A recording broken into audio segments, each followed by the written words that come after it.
पिता, पुत्र और पवित्र आत्मा के नाम पर आमीन। यीशु मसीह में प्यारे भाई और बहनों, हमें किस प्रकार से प्रार्थना करनी चाहिए, इस विषय में आज हम मनन करेंगे। स्तुति, महिमा और आराधना यह सबसे महत्वपूर्ण प्रार्थना है। ईश्वर जो खुद में हैं, उसके लिए ही हम ईश्वर की स्तुति, महिमा और आराधना करते हैं।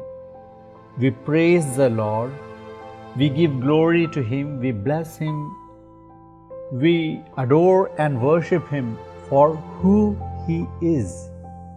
ईश्वर सर्वशक्तिमान हैं, वे सृष्टि के मालिक हैं, जगत के निर्माता हैं, वे महत्वपूर्ण हैं।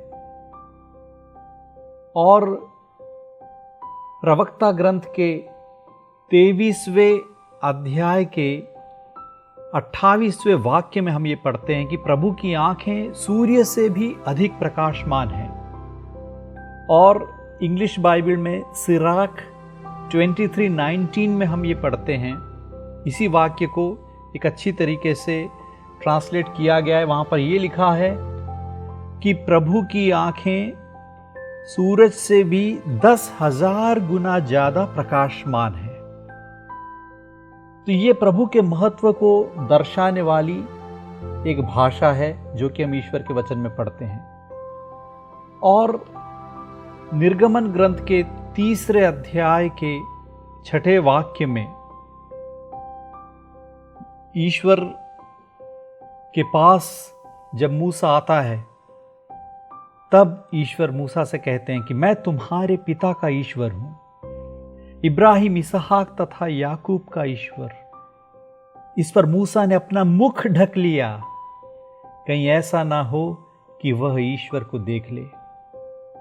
ईश्वर को देखने पर हम मर पड़ेंगे, ऐसी चिंता थी, ऐसा विश्वास था इस्राएलियों में, क्योंकि प्रभु के महत्व को इंसान नहीं देख पाएगा। और ईसाया के ग्रंथ के 6वें अध्याय के 1 से लेकर के वाक्यों में हम ये देखते हैं कि ईसाया को प्रभु के महत्व का एक दर्शन होता है कि प्रभु एक ऊंचे सिंहासन पर बैठे हैं और सेराफीम, जिनके की 6 पंख थे, 6 पंखों में से 2 पंख चेहरा ढकने के लिए, 2 पैर ढकने के लिए और 2 पंख उड़ने के लिए, प्रभु के इतने करीब जो स्वर्गदूत हैं वो हैं सेराफीम, और वो भी अपने 2 पंखों से चेहरा और 2 पंखों से पैर ढक रहे हैं, क्योंकि ईश्वर के महत्व के सामने वे खड़े होने पाने में अक्षम हैं। तो ईश्वर के महत्व के बारे में सोचकर भय भक्ति पूर्वक, आदर पूर्वक खड़े रहना, उनके सामने माथा टेक कर प्रणाम करना, अपने आप को उनके पवित्र कदमों की धूल मानना, इसे ही हम आराधना कहते हैं। Falling down before him, that is Adoration. उनके महत्व को देखते हुए एक भक्त स्वयं उनकी स्तुति और महिमा करता है।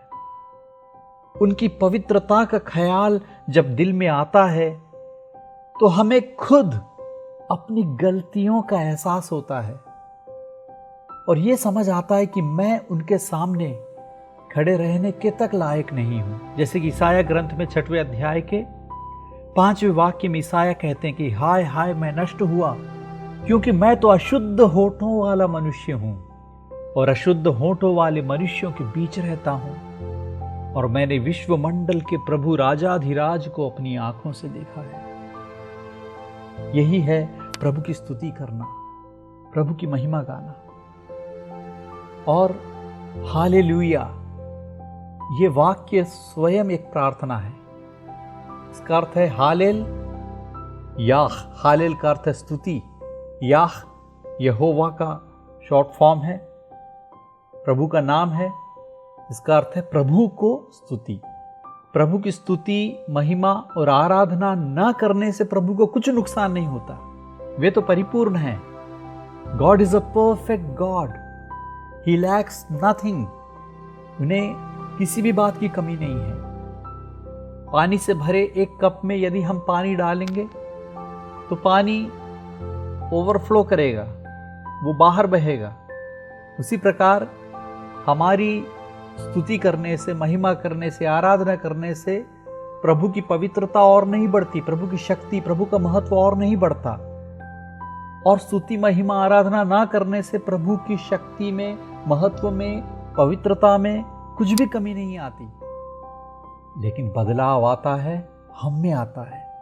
प्रभु की स्तुति, आराधना और महिमा करने से हम स्वयं पवित्र बनते हैं, हम शुद्ध बनते हैं, हमारा अहंकार हटता है, हमारा घमंड कम होता है, हम और विनम्र बनते हैं।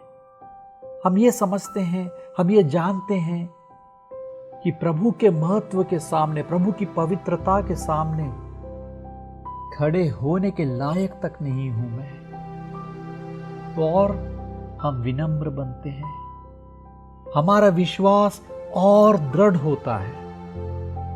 इसलिए हम प्रभु की स्तुति, महिमा और आराधना को सबसे बड़ी प्रार्थना मानकर तहे दिल से, सच्चे दिल से प्रभु का स्तुति गान करें, उनकी महिमा को गाएं और उनकी आराधना करें।